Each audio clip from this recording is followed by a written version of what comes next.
발 더 깊이 있게 뉴스 속으로 시사인이 만드는 정치 라이브 김은지의 뉴스인 12월 30일 방송 시작합니다. 저는 시사인 김은지 기자고요. 오늘은 안녕하세요라는 인사 대신해서 제주항공 참사의 희생자와 유가족분들께 깊은 위로와 애도의 말씀을 전하면서 방송 시작하도록 하겠습니다. 쏟아지는 뉴스에 어떻게 반응해야 될지 알려드리는 시간 뉴스 리액션입니다. 오늘 내일 수고해줄 임기 기자 안녕하세요. 안녕하세요. 네, 안녕하세요. 난 인사 대신이라고 했는데요. 또 이렇게 안부를 여쭙게 되는 연말입니다. 신인기 변호사님 별일 없으시죠? 예, 뭐 정말 너무 안타까운 참사기 때문에 돌아가신 분들의 명복을 빌고 또 유족분들에게도 따뜻한 위로의 말씀 꼭 드리고 싶습니다. 네, 첫 번째 뉴스 관련된 소식이죠. 네, 돌아오지 못한 179명. 네, 어제 무안공항에서 제주항공 여객기가 추락했습니다. 네, 어제 태국 방콕을 출발해 전남 무안공항에 착륙하려던 제주항공 여객기가 불시착한 뒤 폭발하는 참사가 벌어졌습니다. 이 여객기에는 한국인 승객 173명과 태국인 승객 2명 등 승객 175명과 기장 등 승무원 6명이 탑승하고 있었는데요. 이번 참사로 탑승객 181명 중 구조된 2명을 제외한 179명이 모두 숨졌습니다. 생존자인 2명의 승무원은 꼬리 쪽 칸에 타고 있다가 생명을 건진 것으로 알려졌습니다.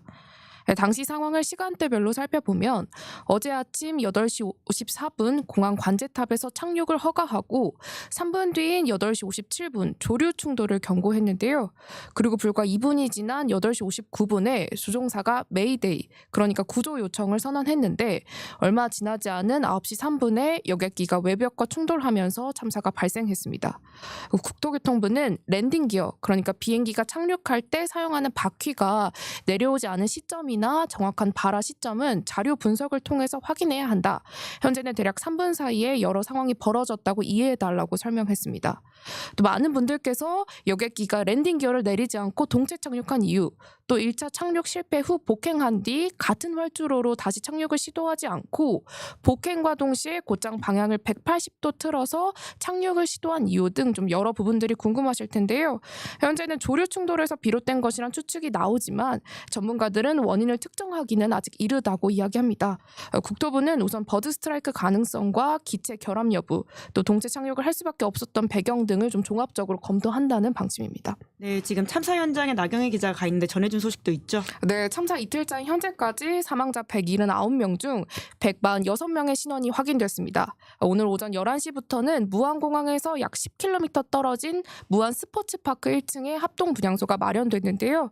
유가족들은 희생자들의 신원이 전부 확인될 때까지는 모두 공항에서 대기할 계획이기 때문에 공항 1층에 분향소를 설치해달라고 요구한 상황입니다.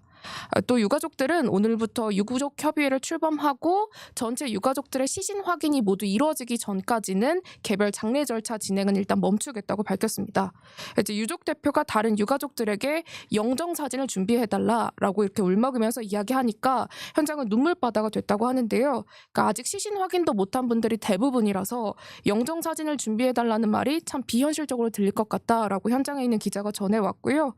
유가족들은 조금 전 기자회견을 열고 시신 훼손 정도가 너무 심해서 수습하는 데 많은 시간이 든다고 한다. 인력을 추가해서 좀 더 신속하게 내 형제, 내 부모, 내 가족들을 조금이라도 온전한 상태로 우리 품으로 보내주길 원한다고 이야기했습니다. 네, 이러한 상황에서 정치권의 대응은 어떻게 해야 된다고 신인기 변호사님 보십니까? 정말 대형 참사죠. 이게 정말 너무나도 뭐라 표현이 되지 않는 마음의 아픔을 느끼고요. 이런 참사 앞에서 참 어떻게 보면 우리 사회가 지금 돌아봐야 될 곳은 정말 지금 유족들의 아픈 마음 아닌가. 저 그거 외에는 다른 건 지금 더 신경 쓸 수가 없는 이제 그런 상황이고, 다만 이제 동시에 우리가 이 사건을 수습을 하고 처리를 해야 되지 않겠습니까? 그 과정에서는 원인 조사가 지금 이제는 가장 급하게 이루어져야 되지 않을까 싶고요.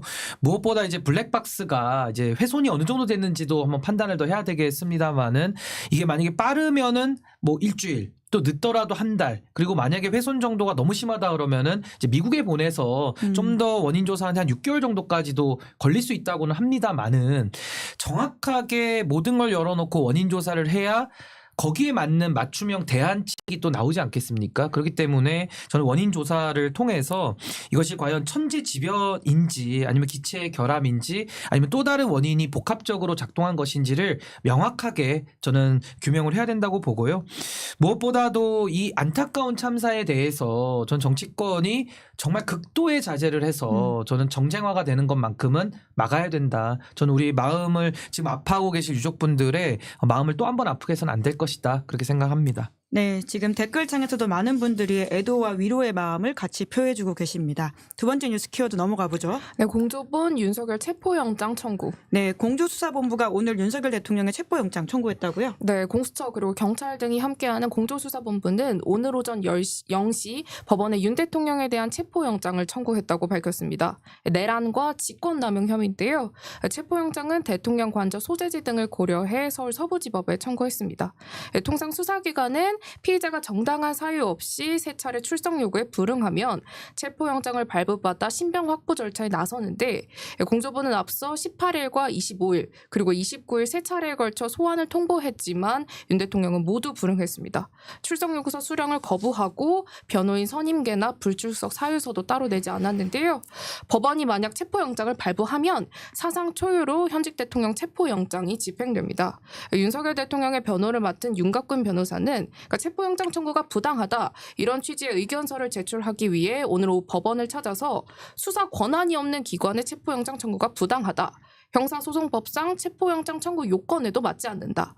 권한 없는 기관의 부당한 체포영장이어서 당연히 각하되어야 한다고 주장했습니다. 네, 그 지난주 금요일엔 드디어 처음으로 헌재에서 탄핵심판 변론기일 열렸죠? 네, 첫 변론 준비 기일은 좀 쟁점을 정리하고 국회와 윤 대통령 측 입장을 들은 뒤 45분 만에 끝났는데요.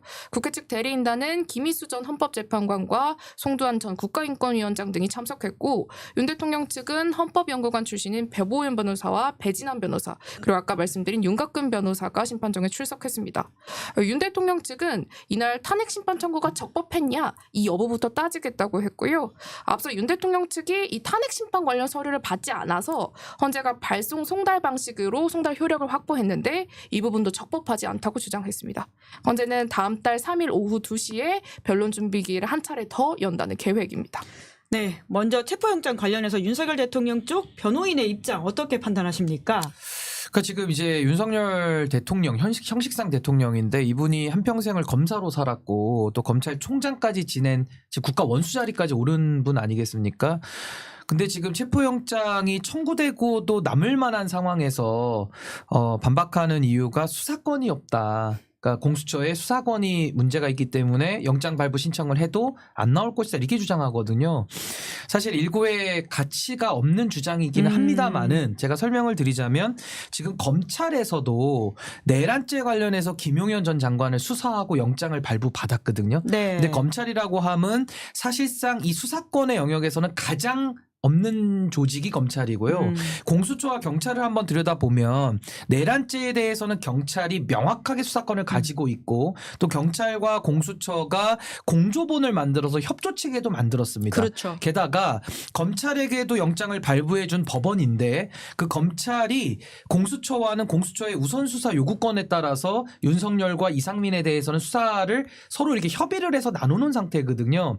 이걸 가지고 공수처가 하니까 수사권이 없다라는 주장은 지금까지 검찰에다가 내란죄에 관련된 수사에 영장을 발부해준 법원의 결정과 완전히 배치되는 주장이다라는 생각이 들고 제가 만보를 양보해서 윤석열 대통령 측 변호인들의 주장이 맞다고 친다면 뭐 맞지 않지만 그럼 특검을 해야죠.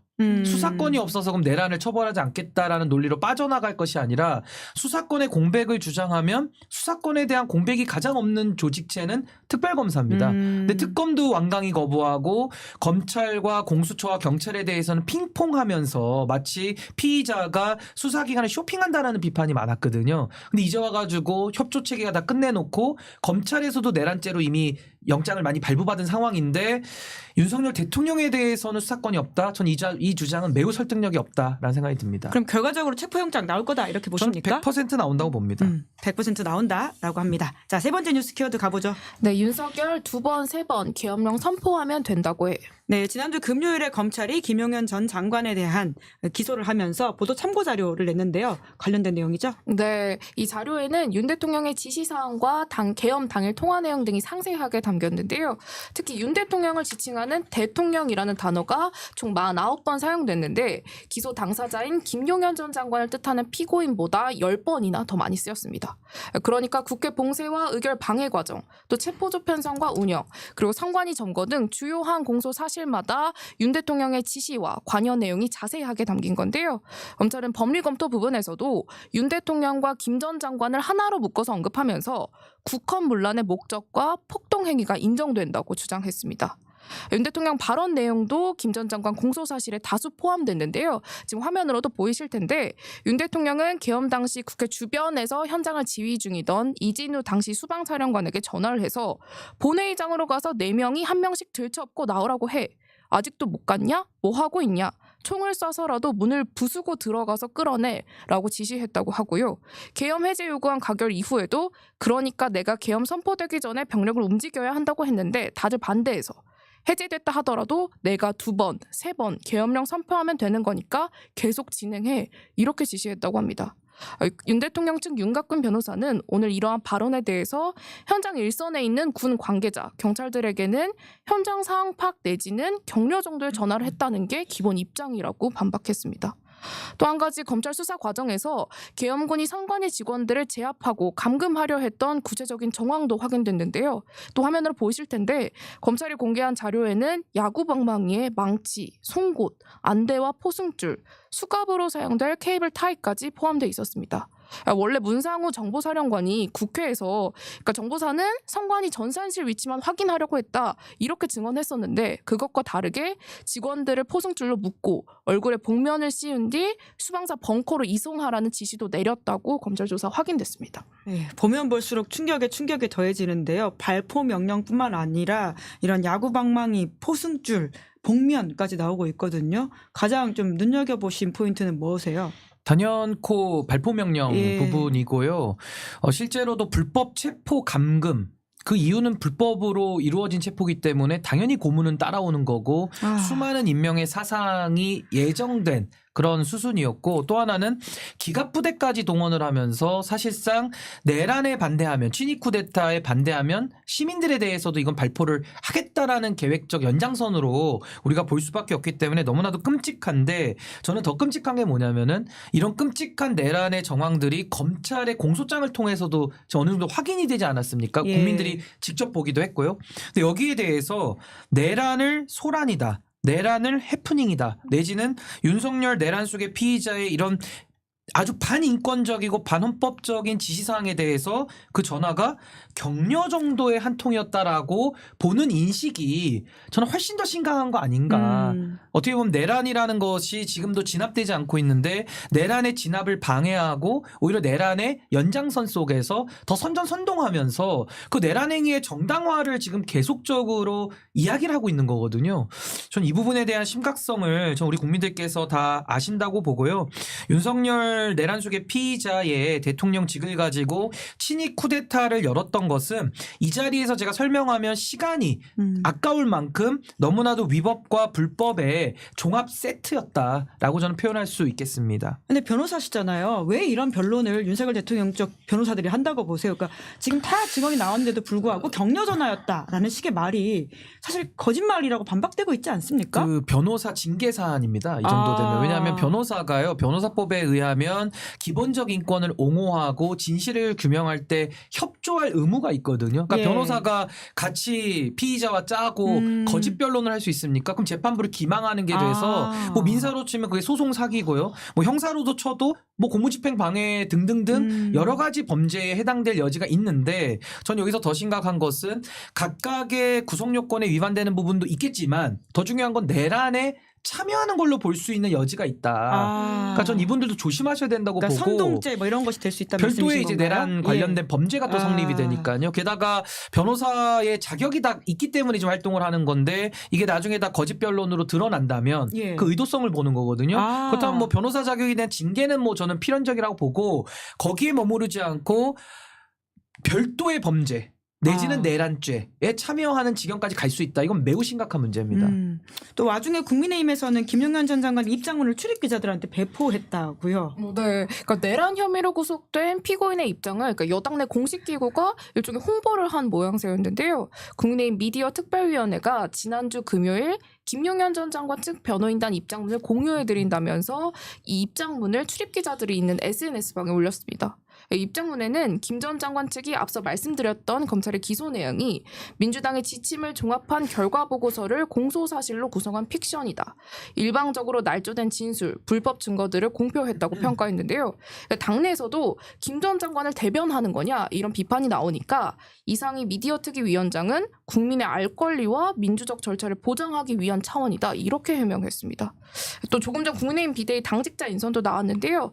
권영세 비대위원장은 비대위원회 이미자, 최형두, 최보연, 김용태 의원을 임명했고 사무총장의 이양수 의원, 또 전략기획부총장의 조정은 의원, 또 수석대변인의 신동욱 의원, 법률자문위원장의 주진우 의원, 그리고 비대위원장 비서실장의 강명구 의원을 임명했습니다. 네, 방금 나온 비대위 인선부터 이야기해보죠. 가장 눈에 띄는 인선, 그러니까 이 메시지는 뭐라고 보십니까?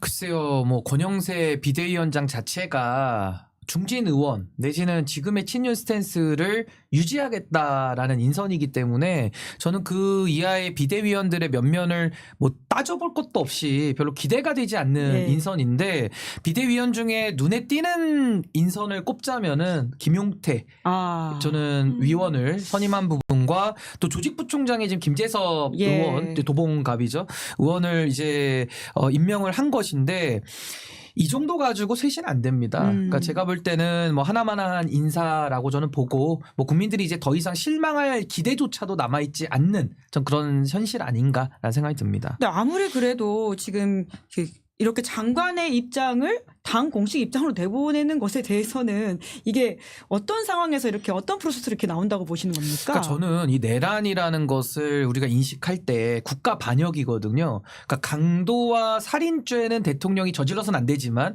저질렀을 때 불체포 특권에 가려져서 대통령을 소추할 수 없거든요. 근데 내란과 외환의 죄는 현직 대통령이 저지르면 바로 기소가 가능합니다. 그만큼 대통령의 불소추 특권의 범위에도 적용되지 않는 가장 중한 범죄거든요. 근데 그 가장 중한 범죄를 저질렀는데 국민의힘이라는 공당이 그 내란 행위를 옹호하고 내지는 그 비상계엄을 해제할 당시에는 그 의결을 방해했다라는 지금 혐의를 받아서 추경호 원내대표는 고발당해 있거든요. 그것도 심각하지만 이후에도 내란에 대해 가지고 선전선동하는 식의 지금 같은 이런 국민의힘의 모습은 이건 별도의 범죄. 그러니까 내란의 선전죄와 선동죄가 규정돼 있거든요. 굉장히 엄하게 처벌합니다. 그러니까 여기에 해당될 여지가 크다는 것이고 제가 전두환의 내란과 한번 비교를 해보자면 전두환의 내란이 12.12로 출발했고 5.18로 완성돼서 언제 종결됩니까? 결국에는 87년도에 임기를 마칠 때 종결된다라고 볼 수도 있고 그 이후에 노태우의 집권을 통해 가지고 5년 더 연장됐다라고 볼 수 있거든요. 그래서 내란죄에 대한 단죄를 YS 정부 들어와서 특별법을 통해서 한 겁니다. 그러니까 네. 내란이 종결되지 않았다는 거거든요. 그럼 지금도 어떻습니까?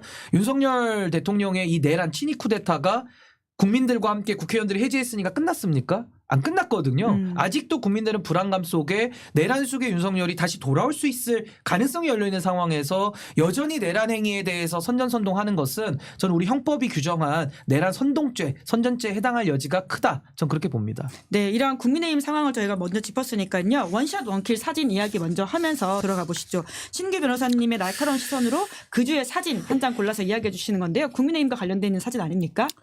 오늘 사진은요. 그 지난 일요일이죠. 일요일에 이제 토요일입니다. 토요일에 그 시위 현장에 그 탄핵 반대 국민대회 그 정광훈 목사 측에서 연 이제 집회인데 거기에 지금 윤상현 의원이죠. 이분이 이제 인천의 지역구를 가지고 있는 분이고 윤상현 의원이 와서 큰절을 하고 있는 사진입니다. 근데 저 큰절의 의미가 결국에는 사과가 아니고 그 내란에 대해서 조금 더 윤석열 대통령의 입장을 옹호하고 또 그 내란에 대한 정당화를 하는 연설 내지는 그런 집회에 가가지고 힘을 실어주고 오는 거거든요.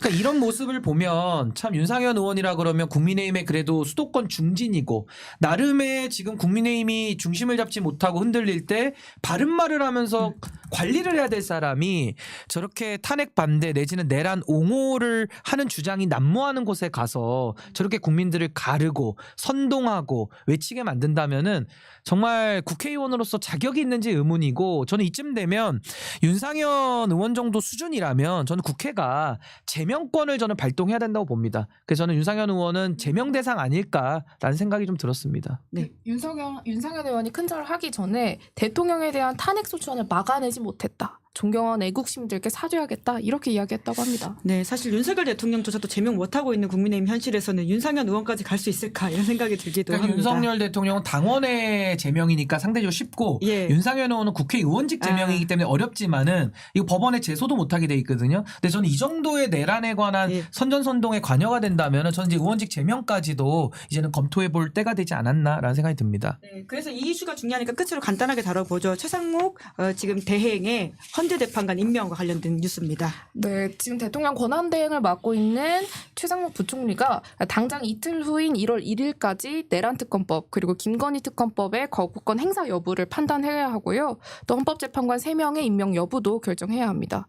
그러니까 최 부총리는 참사 수습이 최우선이기 때문에 헌법재판관 임명 여부는 좀 시간을 두고 결정하겠다고 좀 주변에 이야기했다고 전해지고요. 내란특검법과 김건희 특검법 거부권 행사 여부는 내일 국무회의에서 결정할 가능성이 큽니다. 네, 어떻게 할 거라고 보십니까? 저는 어떻게 할 거보다는 어떻게 하시라라는 제안을 드리고 싶은데요. 우리가 또 하게 만들어야 되는 게 있죠. 그러니까 여론으로. 최상목 대행이 반드시 해야 될 일들과 하지 말아야 될 일들을 말씀드리자면 상설특검 임명 요청은 지체 없이 하게 돼 있습니다. 이거는 권한대행의 의무입니다. 예. 반드시 하셔야 되고요. 헌법재판관 3명 임명은 국회 목 3명이거든요. 이건 대통령이 가지고 있는 건 권한이 아니라 책임이기 때문에 이것도 임명을 하셔야 된다. 그럼 남은 것은 이제 특검인데 저는 김건희 특검법은 거부권을 행사할 명분이 없어요. 그렇기 때문에 반드시 이거는 수용을 하셔야 되는 거고 내란 특검 같은 경우는 저는 최상목 대행이 지금 위치해 있는 여건을 고려할 때 저 요 정도까지는 거부권 써도 된다고 봅니다. 그 이유가 뭐냐면 상설 특검을 요청을 한다는 전제 위에 서 있고요. 또 하나는 지금 검찰의 수사가 공소장을 보니까 김용현의 내란 사건에 대한 걸 보니까 상당히 진지하게 수사를 하고 있는 걸로 보여집니다. 그렇기 때문에 이 내란 특검법은 일반법이거든요. 그럼 수사가 진행 중인데 일반 특검법을 하겠다. 그것도 상설특검도 진행하는데 또 특검하겠다 이러면 굉장한 역풍이 불 수 있기 때문에 전 일반 특검법에 내란 특검법에 대해서는 거부권을 행사하면 국회가 출석의 3분의 2의 찬성에 의해서 다시 확정이 되거든요. 네. 저는 그런 절차는 한번 거치는 게 좋지 않을까. 그래서 저는 의회에 돌려보낸다면 반드시 이것도 전 통과될 것 같거든요. 그래서 정족수의 여건이 괜찮기 때문에 저는 최상목 대행이라면 나머지 3개는 다 하셔야 되는 거고 예. 하나 내란 특검에 대해서만 전 거부권 행사하면서 요 수습을 좀 요 혼란을 좀 수습하는 좀 그런 역할을 하셨으면 좋겠다. 진심을 가지고 충원을 드립니다. 뭐라도 빨리 좀 해라라고 하는 말씀을 더하면서 1부 마치겠습니다. 두 분 수고 많으셨습니다. 고맙습니다. 네, 감사합니다. 고맙습니다. 네, 저는 마치기 전에 광고 안내하겠습니다. 무조건 써야 하는 인터넷 휴대폰 정수기 렌탈 의외로 매월 나가는 요금 부담스러우시죠? 여러분의 부담을 줄이기 위해서 인터넷 비교원에서 준비했습니다. 인터넷 신규 가입 시에 최대 48만 원, 인터넷 가입 동시에 현재 쓰고 계신 휴대폰의 통신사만 변경해도 추가 최대 30만 원, 정수기 렌탈 시에 최대 30만 원, 무료 총 108만 원의 혜택을 3년마다 받으실 수가 있습니다. 현금 사은품 혜택 원하지 않는 분들에게는요. 무료 55인치 삼성 TV 준비돼 있다라고 하니까 1670-2571로 상담받으시거나 네이버에 인터넷 비교원을 검색하십시오. 상담 시에 시사인 유튜브 채널 시청 중이다 이렇게 말씀을 하시면요. 가입 시에 현금 비밀 혜택도 있다라고 하고요. 또 웰세이브의 고함량 비타민 B 제품도 선물로 증정하고 있으니까 꼭 시사인 시청 중이다 이렇게 말씀해 주시면 감사드리겠습니다. 자, 그럼 12월 30일 뉴스 리액션 여기까지 하고요. 전 잠시 후에 박지원, 박은정 두 분과 함께 돌아오겠습니다. 기다리시는 동안 구독, 좋아요, 알림 설정 부탁드리겠습니다. 고맙습니다. 당연하죠. 비교